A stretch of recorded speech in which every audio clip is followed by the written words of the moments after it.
For today's catechesis, I want to call your attention to something that maybe you've never thought about in the Eucharistic prayer, and that is, why do we have two different prayers of consecration? One for the host, one for the bread, and one for the chalice. Now, this is, we're not saying Mass at this moment, the chalice is empty, and we have no intention of consecrating the host or the empty chalice. But the fact that we do two different prayers is highly significant. I mean, think about this. It would be more efficient to simply have the celebrant touch the chalice and the bread and say, as our Lord taught us to say, this is my body and this is my blood, which is given for you. But we say it separately. We say, this is my body, which is given for you. Do this in remembrance of me. And then we have a complete separate consecration of the chalice, where the celebrant says, this is my blood of the new and everlasting covenant. As oft as ye shall drink this, do this in remembrance of me. Why? The answer is rooted into what makes a sacrifice a sacrifice.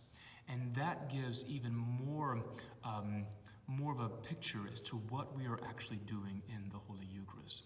If you go in the Old Testament, what makes a sacrifice is not simply offering up an animal, it's the separation of its flesh from its blood.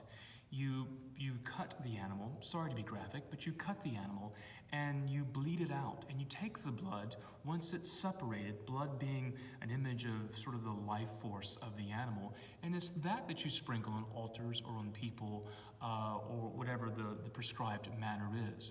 That is the signification of what makes a sacrifice complete.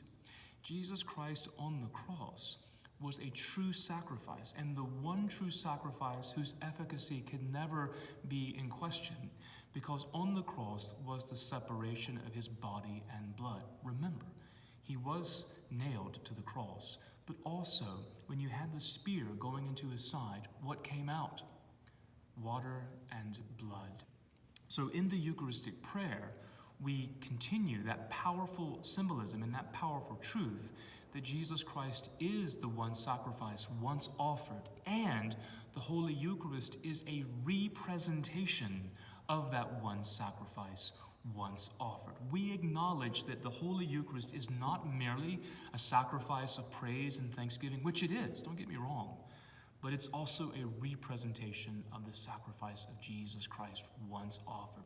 So remember, we said this a couple of weeks ago about the symbolism of the altar, and where is the altar, where does it takes us? It brings us to Calvary, which is why we have often the crucifix on the altar, or the art on altar cards will have the moment of crucifixion. This is Calvary.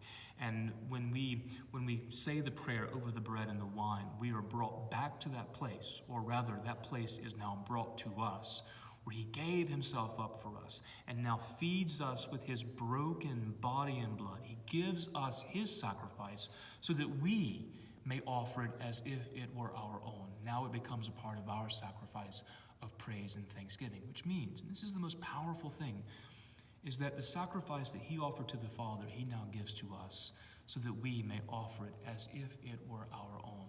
And that's what it means to be united to his sacrifice in this prayer. So the dual consecration, the separate prayer for the host and the chalice, are not just throwaway lines. They're not superfluous details. Very, very important to teach us what is actually happening at the altar.